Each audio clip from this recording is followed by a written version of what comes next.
Alright troops, it's your man Chris Scully from Tired Old Hack. Exciting times. Yesterday Nintendo announced the SNES Mini, or whatever the fuck they're calling it, basically a sequel to the NES Mini that was released last year, and obviously now will feature 21 Super Nintendo Entertainment System games, the greatest of 16-bit goodness. And yeah, it's exciting stuff. So I figured that since most of these games are coming up for, some of them are over 25 years old now, I figured a lot of kind of younger readers slash viewers probably haven't encountered some of these games before, and some of them like are kind of well known, some of them maybe slightly less so, but I figured it would be fun and frolics to go through all 21 games and just kind of chat you through each of them so you know what to expect when it comes out at the end of September. So yeah, let's just take them one at a time in alphabetical order. I think that's the most sensible way of doing it.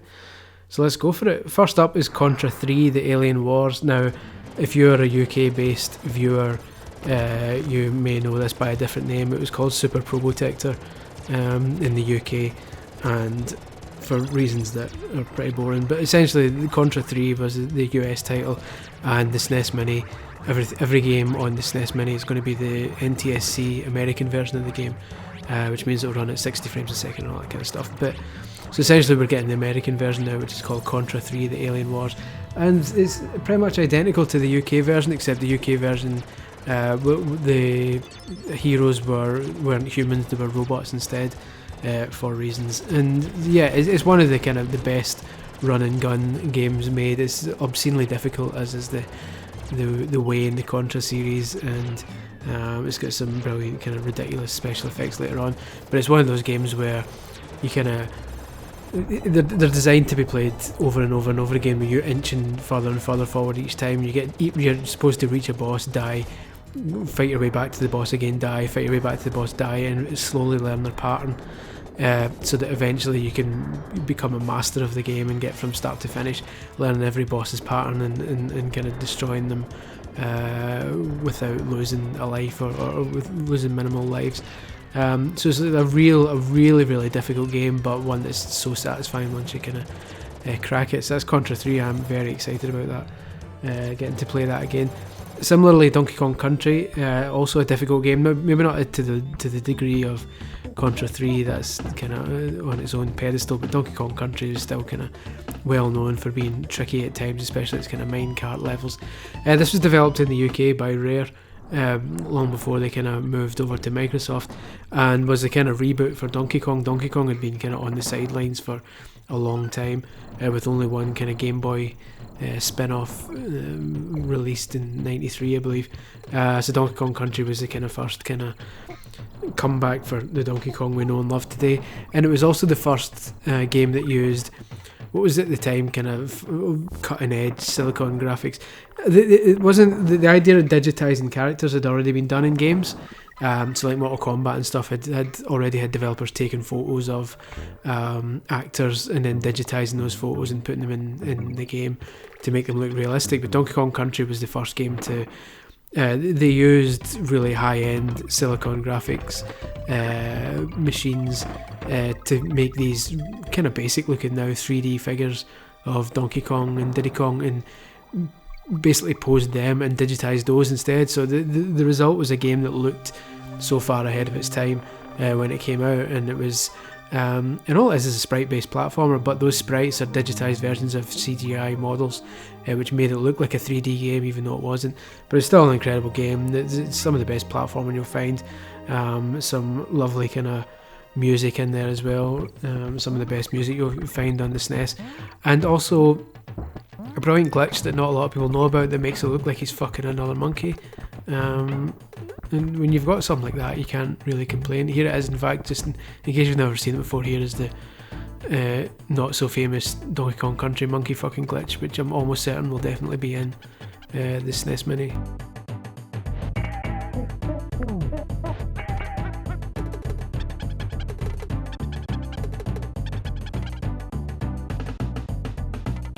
Thrilling stuff, I'm sure you'll agree. Moving on is Earthbound.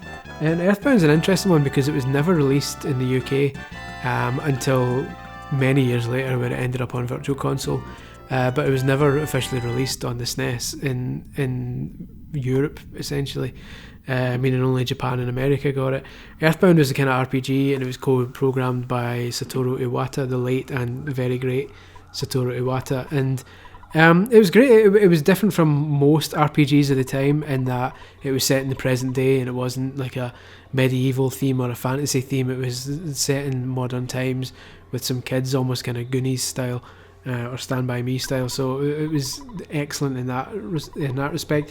It was also kind of ahead of its time in that nowadays from Nintendo games you expect great localization, but back then in the 8-bit and certainly in the 16-bit days as well, localization was just something you had to get out of the way for the most part. Like, you had your Japanese game, you translated it to English as quickly as possible to get it done, and you got it out there. But Earthbound had a lot of kind of care and attention and love put into its localization, and it's one of the earlier games that was genuinely funny and was properly rewritten just for like an English speaking audience. So there's a lot more kind of interesting jokes and references in there that weren't necessarily in the Japanese version. So yeah, Earthbound's excellent. I'm curious to see what they'll do with it. It came with a massive full strategy guide booklet, like a full, like one of those Prima style strategy guides, a full book that came with the US version. And when it came with Virtual Console, that strategy guide was made available online on Nintendo's own website. So I wonder if they're just going to do that, or if they're going to provide a digital copy built into the SNES Mini, but I suppose we'll soon find out.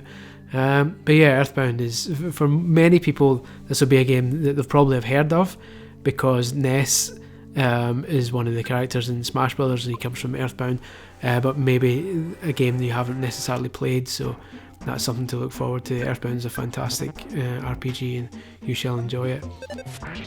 As is also Final Fantasy III. Now here's a confusing story here. So basically, the Final Fantasy games have different names in the West, or certainly they did back then than they did in Japan, because a lot of the games initially released in Japan didn't come out here.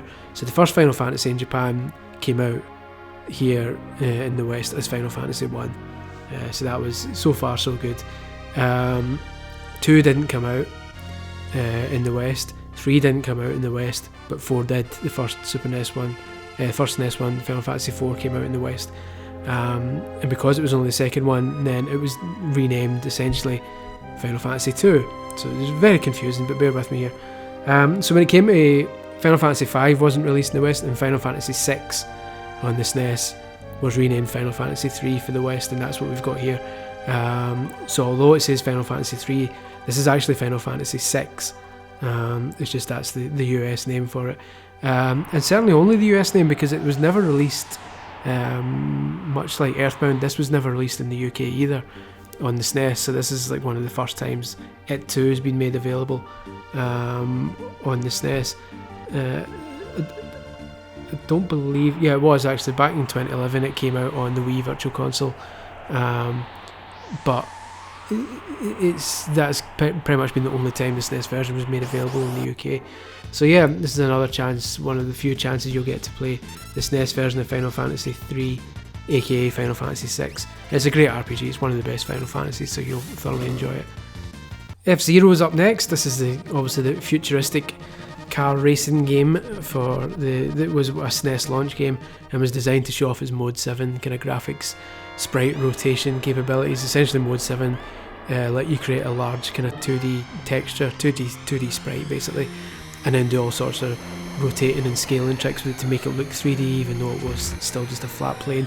And in FZero, that plane is essentially the track. You can see that the floor underneath is just one big flat texture, and rather than racing, the texture underneath you is just sliding around underneath the car, to give the impression that you're driving, when in reality what you're doing is controlling the floor, not the car. But yeah, FZero is incredible. There's a great speed in it, a great kind of launch game to show off the ability of the system, and it's still fun to play actually once you get the hang of the handling, and get used to how to take wider corners. It's actually still genuinely good fun as well, and the music's cracking. So FZero is a great addition to the SNES Mini, and I'm sure many of you will love it. Up next is Kirby Superstar, which was actually in the UK it was known as Kirby's Fun Pack, just because.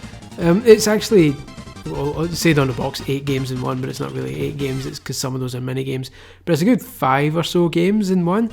Some of them are quite short. It's essentially a collection of short platforming adventures starring Kirby that have different kind of gimmicks in each one. So you've got really short ones like Gourmet Race, where you literally just race against King DDD and try and eat loads of food, which is okay. But then you've got stuff like the Great Cave Offensive, which is more kind of Metroidvania style, where you've got to wander a cave, wander roundabouts inside a cave and try and gather all the treasure. I think there's 60 treasure chests in it, and they've all got kind of Nintendo references to some of them, are like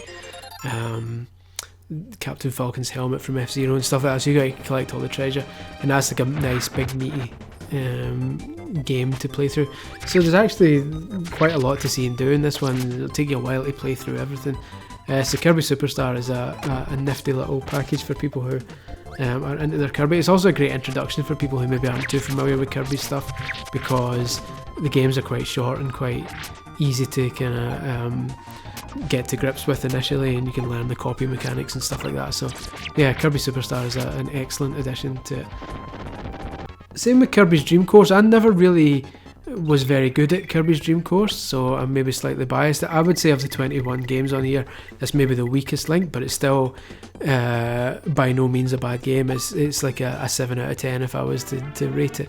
So if the worst game of these 21 games is a 7, that kind of gives you an idea as to the quality of the selection available here.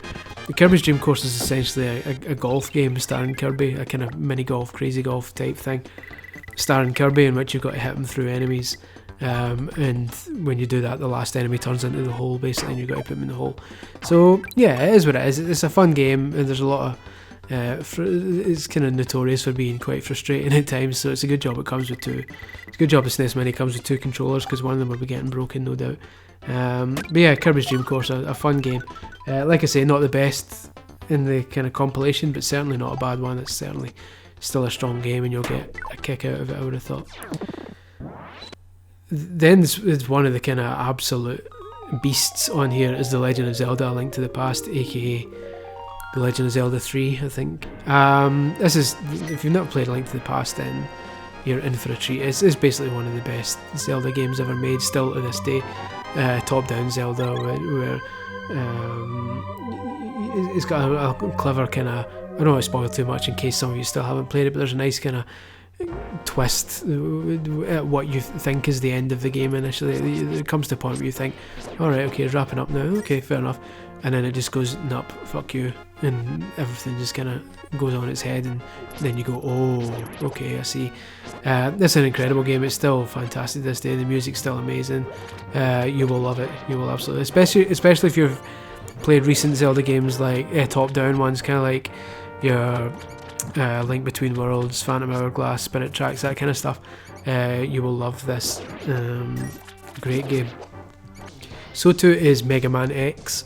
This is a weird one, because I say weird, but by the time Mega Man X came out, there had been no fewer than 6 Mega Man games on the NES, and the designer Keiji Inafune basically said, look, fuck this, we need a change, we can't just bring out Mega Man 7 on the SNES, we need to do something different. So they made Mega Man X instead, which was meant to be like a kind of reboot for the series, where it was kind of slightly more mature and had a proper storyline and all this kind of stuff all running all the way through it. Looked better, you had more moves, you had wall jumps and stuff like that. So it's cool, it's a great game. There were follow-ups, X2 and X3, but you're only getting Mega Man X in this one, which is a shame, but still a fantastic Mega Man game. And if you were going to have a Mega Man on here, this is definitely the one to have. So again, it's one of those series that if you're not clued up in all things Mega Man, this is a great place to start, and can kind of get you clued up on some of the lore and such. So yeah, fantastic game. Then there's Secret of Mana, which is an interesting addition, because it's not, of all the other games that are in there, Secret of Mana may not necessarily strike you as one that I don't want to say casual, but kind of more let's say casual Nintendo fans, and certainly Nintendo gamers may remember. if this is the sort of thing that's going to appeal to people just in the shops who maybe are lapsed gamers and who remember playing the SNES back in the day but not so much these days, and we'll pick this up. Secret of Mana isn't a game that's going to scream to them and have them going, oh fuck, I remember that, because it was a niche kind of game back then. But it's a fantastic RPG by Square, and it's an RPG but with kind of action elements. So rather than turn-based battles, it's more kind of almost more like Zelda, and there is real-time battles, but there's still a kind of time-based element to it, in that you can't just go in swinging your sword like a maniac. Every time you swing your sword, you have to wait for it to power up.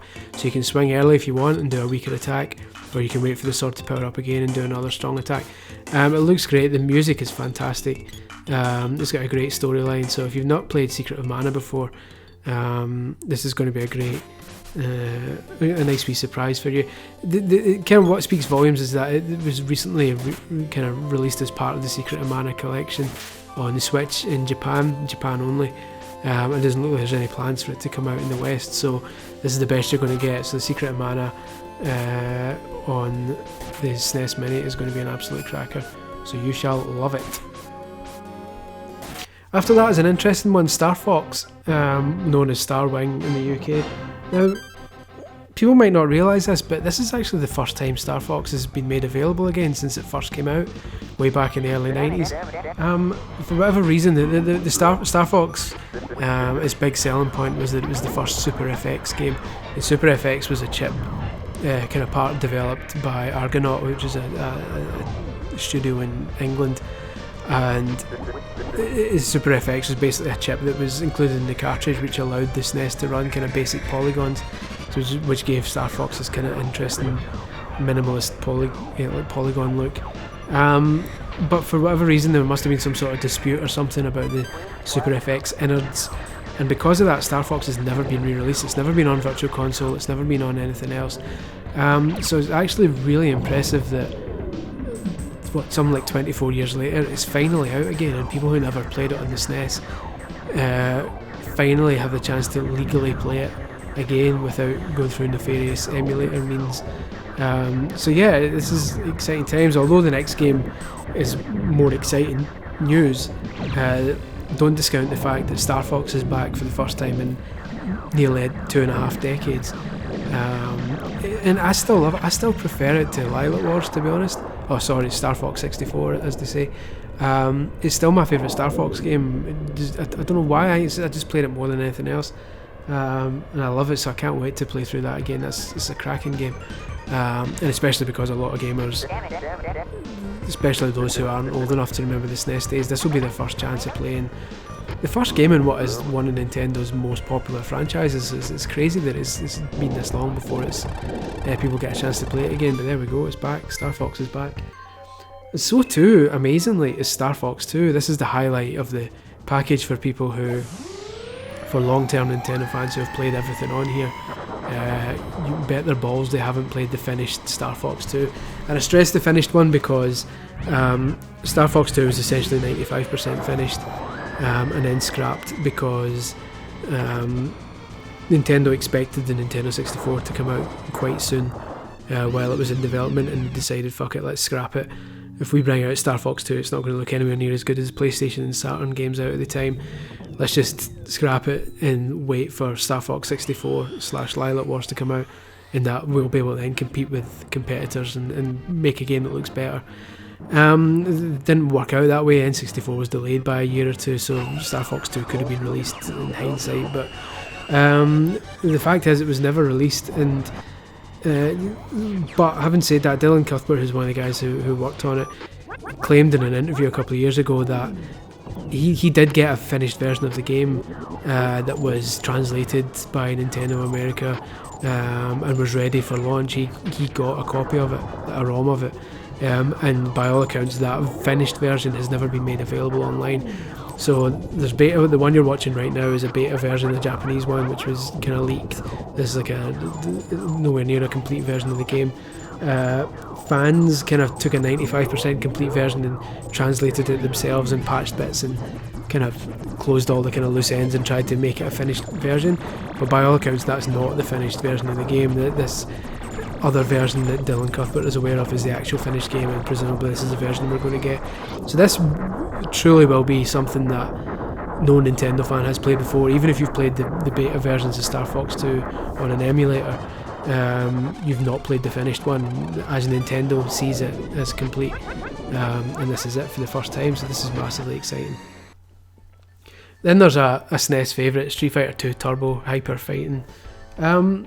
Yeah, the first Street Fighter 2 was one of the killer apps in the SNES before the Mega Drive ended up getting it. So many people, including myself, imported the Super Famicom, the Japanese version, for like 90 quid, just to have a home version of Street Fighter 2, like one of the best arcade fighting game, well, the arcade fighting game, and one of the best arcade games ever in general. So Street Fighter 2 was the big SNES game, and then a sequel came out, Street Fighter 2 Turbo, which is what this is. And the big gimmick was, well, there's three gimmicks essentially. Any advance on three? No, three. You could play as the 4 boss fighters, so Borog, Vega, Sagat and Bison. You could play as them for the first time. You could do player versus player, so both of you could be Ken if you were both dicks. And like they added turbo speed, which essentially let you turn the speed up from 0 stars to 4 stars. 4 stars was the fastest, so they say. There was actually a cheat you could put in to turn the screen green and turn the speed up to 10, which is just fucking stupid because it goes too fast at that point and becomes just daft. But it's there, and it's the option. The only disappointment is that the Japanese SNES Mini is getting Super Street Fighter 2 instead, which is a better game because it's got an extra 4 characters on top of that, and different moves and special moves and stuff like that. So it's a shame we're not getting that version, and we're getting Street Fighter 2 Turbo instead, but it's still one of the best fighting games ever made, and considering it comes with 2 controllers, that's just perfect multiplayer action right there. So that'll be great. Also great is Super Castlevania 4 from Konami. This is another kind of early SNES game that came really early on in its life. It's Castlevania is one of the best kind of action platformers on the NES. Castlevania 2 was dog shit, and then Castlevania 3 was an attempt at return to form, but Super Castlevania 4 is the big the real return to form for the series, and the music's incredible. It's a great side-scrolling kind of adventure game. It was the first kind of seeds of what would later become known as the Metroidvania kind of format, although it wasn't like truly formed at this point. It wasn't until the kind of the PlayStation era Castlevania games that it started getting properly, you can go anywhere and do anything, but there was still a degree of free roaming in this one, even though there was still a kind of linear path. You were still kind of encouraged to go occasionally off track, but the important thing is more that the action in this is fantastic. The music is great. It still holds up to this day. There's some nice wee Mode 7 effects just to keep things interesting. There's a cool bit later on in the game with a room that rotates as you go through it, which looks excellent. So yeah, you'll enjoy it. Same deal with Supergirls and Ghosts. This is a sequel to Girls and Ghosts, obviously, which in turn was a sequel to Ghosts and Goblins. And it's a great game. Again, the Girls and Ghosts series was notorious for being so difficult, like obscenely difficult, and this is no different. You play as Arthur, and he basically 2 hits kills him.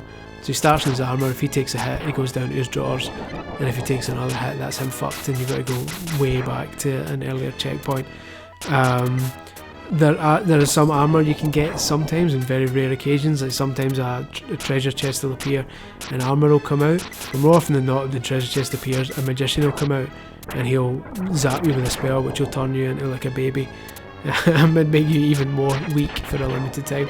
So yeah, it's such a harsh game, but it's brilliant. It's similar to Contra 3, and that's one of those games where you're expected to play it over and over and over again and learn the kind of minutiae and the kind of tiny subtle details of how to defeat each enemy and slowly make your way through the end of the game, and then get to the final boss and get the ultimate slap in the face when you beat him. But we'll not go into that here. That's for you to discover.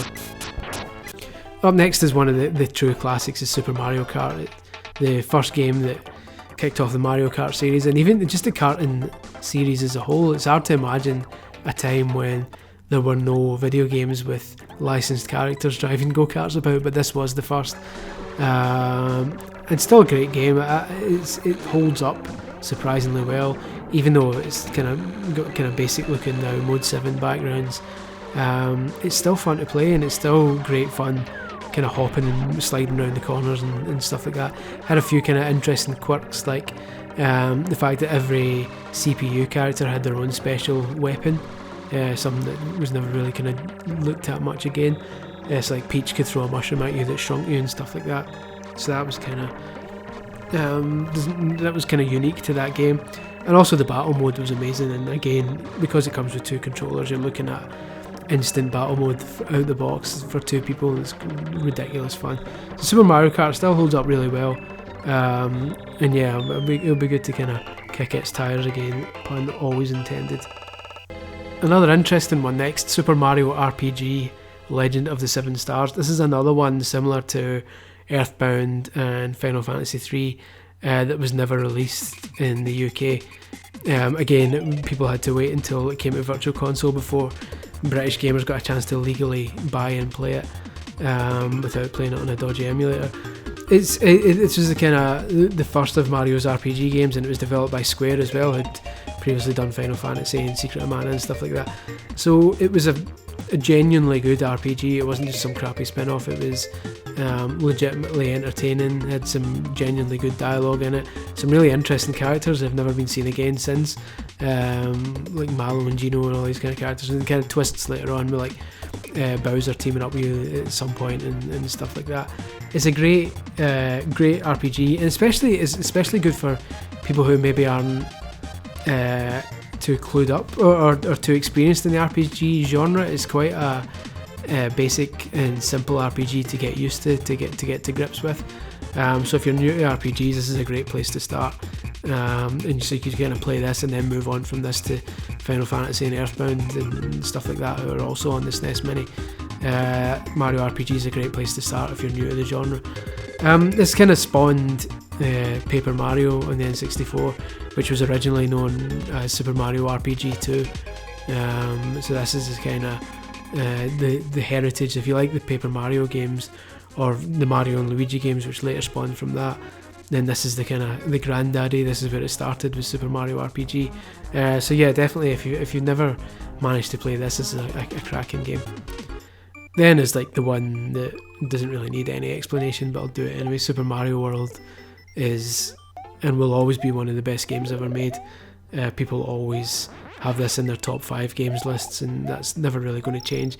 Mario World is one of the best platformers of all time. The debut of Yoshi, the cape power up, which let you kind of fly like a maniac. The fact that there's so many hidden levels and secrets tucked away all over the place. There's like a hidden star world where if you complete that, you get these crazy extra levels, and if you complete that, the entire game changes. To kind of all the enemies are wearing Halloween masks and stuff. It's the most fucking mental, beautifully made platformer you'll play. The music is fantastic from start to finish. If you've never, I can't imagine there's a lot of people out there who haven't played Super Mario World yet. But for those people, this will make your Christmas. If you wait and don't play it until Christmas, what a game this is. And I'm genuinely jealous of anyone who hasn't played it yet, and this will be the first time they get to play it. Get stuck in and you will love it. Then there's Super Metroid, another incredible game. Super Metroid is the third Metroid game, and it's actually, it would be quite well timed because Metroid Return of Samus comes out on the 3DS on, I believe, the 14th or 15th of September, and that's a remake of Metroid 2 on the Game Boy. So that gives you a fortnight to kind of play through that before the SNES Mini comes out, and then you'll get to play Super Metroid, which was the sequel to Metroid 2. So it'll be a weird kind of backwards way of doing it, but essentially you'll get to play the remake of Metroid 2 a fortnight before Metroid 3 is re-released. So there you go, it's nice how all these things work out. As you would expect, Super Metroid is a prime example of the Metroidvania genre. It's such a great given the limitations of the SNES, even though it wasn't a very limited console at the time, if you look back at it now, obviously it seems quite limited, but it still did such a great job of delivering like a cinematic experience with really kind of atmospheric music, some great kind of techniques used for storytelling for what was a basic game, for what was kind of basic visuals at the time. Super Metroid is one of the best, another contender for one of the best games ever made, so you're in for a treat again with that. It sounds like I'm kind of repeating myself, but it really is a bounty of riches that's in this system. You're in for a treat with almost every one of them, which is why I keep saying it. Same deal with Super Punch-Out. Sequel to Punch-Out, obviously. This is a weird one because Little Mac, who's the kind of Punch-Out star, is a blonde guy in this one. He's not really the same Little Mac, but it's the same basic gameplay. It's got more of a kind of... It looks more similar to the arcade Punch-Out games. Basically, before the NES Punch-Out, there was Punch-Out and then Super Punch-Out in the arcades, and your character was a kind of green wireframe model that you could see through, and it's kind of similar here, although you're not a wireframe, you can kind of see through your character, and you're seeing them from behind, from like waist up, and that's the same deal here. So yeah, Super Punch-Out. It's another series of kind of wild and wacky boxers to fight, and it's fantastic. If you've never played a Punch-Out game, the basic deal is that you don't really treat it as a boxing game, because it's not. It's basically a series of boss battles where you've got to figure out the weak spot and then use kind of expert timing to dodge and then attack when they're left open. So if you treat it like a normal boxing game, you're going to go on your arse, but if you treat it like a series of boss battles where you look for a weakness and exploit it, then it's brilliant. So each fighter is essentially a puzzle to unlock, and it's brilliant, a fantastic game. And then finally there's Super Mario World 2 Yoshi's Island, another game which has never been re-released since it first launched on the SNES. There have been remakes. There was a Game Boy Advance remake, there was kind of Yoshi's Island DS, which was okay. There was Yoshi's New Island, but the original SNES version of Yoshi's Island has never in this form been re-released since it first came out. And again, that's because it used a enhanced version of the Super FX chip, so it's the same issues as Star Fox had. Yoshi's Island's a gorgeous game. It speaks volumes that even to this day you've got stuff like Yoshi's Woolly World and the upcoming Yoshi game on Switch, which still uses the same mechanics as Yoshi's Island did all the way back then. Eating the enemies, turning them into eggs, firing the eggs at things, collecting sunflowers, hitting question clouds. All that stuff is in Woolly World and in the upcoming Switch game, and all that stuff's in Yoshi's Island way back then. So that kind of just says all as to how great this game is. It's a beautiful looking game. You will love it if you've never played it. It's absolutely fantastic. And that's everything. I'm so happy with this list of games. There will always be games that people wish were on there. Personally, I wish Pilot Wings was on it. Stuff like, again, like I say, I wish Super Street Fighter had been on instead of Street Fighter 2 Turbo. I wish, on a personal level, International Superstar Soccer was on it. It would have been nice to have had Super Mario All-Stars on there, as a way of making up to people who couldn't get an NES Mini. But the 21 games that are on here, there's not a bad one amongst them. Like I said earlier, Kirby's Dream Course is maybe, in my opinion, the weakest, but even then that's like a 7 out of 10 game. Everything else is 8s, 9s, 10s. You've got some absolute classics in there. You've got Mario World, Super Metroid, Yoshi's Island, Earthbound, Donkey Kong Country, Final Fantasy 3, Link to the Past, the original Star Fox. There's so many incredible games, and not just great games but incredible games, and some that kind of started, if not necessarily the first games in a series, although there are some first games in there, like the first FZero, the first Star Fox, the first Mario Kart. There are games in there like Mario World, like Super Metroid, like Mega Man X, like Street Fighter 2 Turbo, like Zelda Link to the Past, which are the games that, well, not necessarily the first in the series, were the first kind of ones that really made the series arguably come into its own and gave it even bigger appeal. So for many people, these were where those particular series took off. So there's just like basically a box full of classics, which you're going to get here, and I'm massively excited for it. So yeah, there we go. That's the 21 games on the SNES Mini. Hopefully you managed to get hold of one. It's still kind of not really knowing how much stock is out there. They keep going up for pre-order, and then the pre-order's getting sold out, and it doesn't help that Americans are rinsing us of our European stock. But hopefully in the coming months, before it's released at the end of September, we'll see more pre-orders appearing, and then hopefully in the months following its release the stock will continue to be replenished until the end of the year, when apparently Nintendo will stop making it. So yeah, hopefully you managed to get one, and let me know what you think about the games announced for it in the comments below, and do the usual like and subscribe and all that shit that you're supposed to do on YouTube. I don't know. Cheers guys, thanks.